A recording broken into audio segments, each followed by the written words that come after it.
Okay guys, we are at the man himself's lovely home, and I was just doing some work for our employers, and I thought, why not do a little catch up on the Feedermasters Winter Pairs, Lee? Have a little look at the kit you use, because it's quite interesting, isn't it, I think? And yeah, well, you and Rob have been chatting about it on and off on your channel, so by all means it's worth having a look at it, isn't it? Yeah, and because what you've done is a little bit different, isn't it? And I'm sure the viewers will be interested in like your rigs and stuff. Yeah, so I mean, it's the one thing I love about the league, Joe, is it's such a simple league in terms of getting ready, but you tend to use the same things all the time. So rod wise, this is a Superior SL 10 foot. I always take 10 and 11 foots. I don't take any other rods. Even if I want to fish for a carp, I still just use these rods because they're nice and forgiving. We're talking about winter carp. Magnificent, I'm gonna call it. Yeah, that is 020 on there. I was just trying to find where it's written on. So that's 020 main line. And then I'll have an 8-pound shock leader. I always fish with a little shock leader. How long? About 7 meters. The reason I fish with a shock leader is because I like fishing the 020 light mono. This is the same rod I set up in November for the first round, and I haven't touched it. Whereas if I had 020 on, I'd have to cut it off and retime my rig every time because it would just wear through. So you're using the 020 because obviously we're using light feeders. Yes. And reduce the resistance when you're casting. If you're using a little feeder, you can't use a thick mono. It just won't pull it off the reel the same. Okay. So, and then we have a little rig. So this is the interesting bit. Yeah, well, it's probably been talked about quite a bit, but my rig is dead straightforward. I've got a little snap swivel on there on the line, if the viewers can see it. Yeah, they can, yeah. And then I've got in here, this one's actually got a little bead and then a piece of shrink tube over the top of some power gum. So basically, when the feeder hangs on the line, if I pull that off, you can see the shrink tube actually acts as a little kicker. I mean, it's really dramatic, that, isn't it? Yeah, well, it just kicks it away from my feeder. So you can imagine, here's my feeder. In fact, I could even put a feeder on for you, look. So here's the feeder that I use the most, and we'll talk about feeders in a minute. So you can just see when it hangs off your line, it just keeps my piece of power gum there clean of my feeder. So effectively now my hook length will attach, just loop behind the knot on the end of that power gum. That's a really nice setup, isn't it? Yeah, so and that's it. That's been on there now for 5 Hallcroft matches and about 10 matches at Lindome. So it's still the same rig. So just for the guys who haven't seen, obviously it's a silverfish based league, but carp do count as a pound. So when you're fishing for skimmers and you latch into a carp, it's well worth taking your time to get them out. And that rig with that gum is definitely a helping factor, isn't it? Yeah, I think so, because we're fishing with light lines. Sometimes you don't target carp, but this is really interesting conversation because I never advertise Hallcroft as a silverfish league, right? Because it's probably the wrong way to advertise it. I always like to say that the target, the idea of the league is to try and make sure everybody tries to fish for a few bites. It's not going to be a massive weight.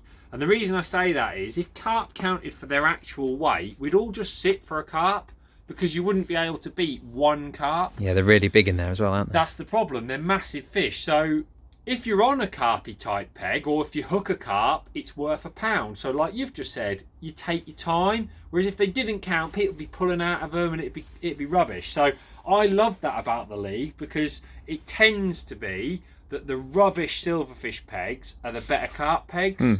And vice versa. So, but that combination of the SL rod and that power gum, I think it just it stacks the odds in your favour every time. I didn't get broken.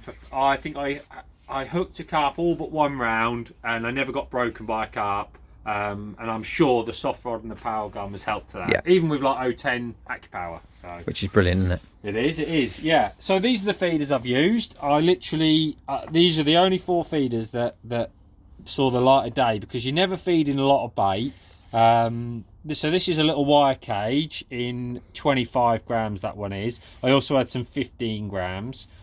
The bait comes out of that really easily. You know, even if you nip it in hard, effectively with it being wire and very open, it means that it hits the bottom and the bait disperses. So even if I want to feed a little bit of bait, I might chuck that in 4 or 5 times and it'll empty bait quite quickly. You can see there I've just got a piece of mono acting as a link. And then I've got the old ICM. Yep, with a swivel stem. With a swivel stem, which is, I just think is absolutely brilliant. That is a 12 grammer. And I tend to use that for fishing in terms of like in and out, in and out. That's the feeder that I would go to. We sometimes fish 25, 30 meters. I like, once I start getting that range, I like little rockets. So that's a 20 gram little rocket. That's a beauty, that, isn't it? So again, just nips in a little bit of bait nicely. Yep. And also a window feeder. Now these have two purposes. One, they're perfect for fishing for carp, because you can just wedge a few micros in and then hair rig a piece of corn, and they cast really accurately at distance, especially in 30 gram.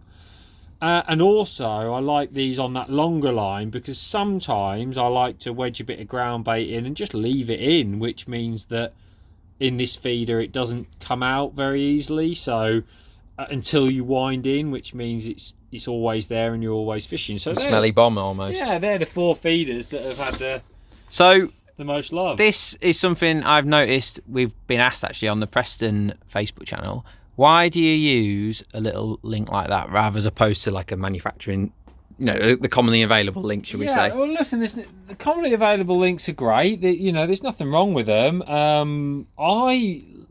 like flexibility and simplicity. So effectively, I don't like to commit myself to a link on the rod. So for example, this feeder does not need a link because it comes with a link already built into it. Yep. So I don't like an extra link, because I think that's what causes tangles. This feeder, when I'm fishing for carp, I don't like a link at all. I just want it direct to the feeder. But if I need to fish it for small fish, I can literally just put that piece of power gum on. So by having power gum, or this is 10-pound mono, which I use a lot, it just means that you've got a link that is super light and super simple. So what it's doing is it's giving your, what is essentially a really simple rig, loads of versatility. Yeah, I take 2 10-foot SLs with those swivels on and 2 11-foots, and that can do everything. It can do everything that I want on the venue. So I can take a feeder off or put a feeder on at any time, and I've got the links built into the feeder. So yeah, it makes it easy. Yeah. So let's move on to the ground bait mix then. This must be, surprise, surprise, F1 Dart must be the most popular mix on the banks of Holcroft, I'd say. Yeah, I think a lot of guys are using that. Yeah, they are, and it's quite with good reason, really, because obviously I think it's no secret, and I know a lot of people are using it now. F1 Dark and Thatchers is an amazing combination, and that's been me for nearly a year. A really winning combination.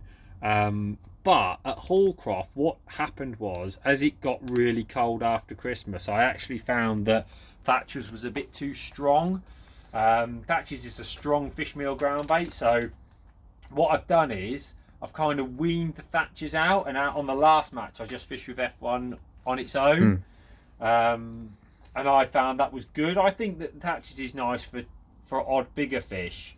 It's a strong, but it's strong ground bait. I think it's a warmer water ground bait. I think once the water gets back up to 8-9 degrees or more, Thatcher starts coming into its own, and the hotter it is, I probably add more and more of it. But when it's cold, I think F1 Dark is literally unbeatable. Although I have been, and I'll grab a bag of this, because I have been using this on its own as well, which is super sweet.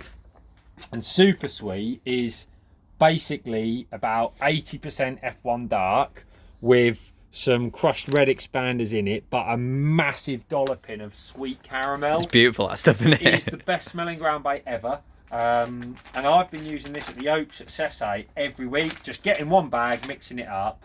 And because I was catching so many silverfish, I actually did try it at Holcroft on one of the rounds, and it was brilliant. So, but to stick with the team plan for me and Will, we went back to F1 Dark. But pick either of them, and you're gonna pick either of them. You're doing all right, aren't you? Sort of style, that's what you're looking for, you see. So that's ground bait. No leam or anything like that. Not bothered with that. No, because look at the size of the feeder. Yeah. I work on the theory that Holcroft is an incredibly soft, silty bottom, which is leam. It's just a silty nothing. And I think once you start fishing there, that bottom clouds up, and that's kind of doing the same thing. So I think leam's totally pointless. Yep. I think you need neat ground bait, and then you dictate what's in the feeder, really. What about hook choice? Have we? Well, yeah, it's dead simple. I SFL Bs Yeah, so SFL in a 14 when I'm fishing carpy. So if I think there's some carp in that, to 014, and then I've gone all the way down to 18s to 010 in an SFLB, and that is what I tend to use for skimmers. So the bait I was taking, half a pint of maggots, half a pint of pinkies, some fishery micros, some corn, and some ground bait. That was me. It's been a cheap league to fish, hasn't it, bait wise? The rods have been set up for weeks, and that was it. And it's dead simple. And then the thing I absolutely adore about feeder fishing at the moment, and I'm so into it, is that I'm into the fishing, and I can't stress that enough. I think all the tackle is important, but once you've got it, you don't have to faff around. Like, I love pole fishing. I've done loads of pole fishing, and I'm always going to do it. But I know how much effort it takes to get ready, and sometimes that distracts you from the fishing. So at Hallcroft, I did all of this in November, and I have not touched it since. I've literally topped up a few hooks once, and that's it. And it's brilliant. And all I've concentrated on is drawing some flies instead of, doing anything else. Yeah, but there's more to it than that, as always, isn't there? But and you've got a fish once you're there. But if you're drawing some good pegs, and then you can concentrate on the fishing. That's why I love feeder fishing. Brilliant. At the moment. So there we go, guys. A nice little look at Lee Kerry's winning tackle. The old F1 Dark and Thatcher's combination doing the job again. Shock. Yet again for the main man. Yeah, shock horror. So thank you very much, mate. No problem, mate. See you later. See you later.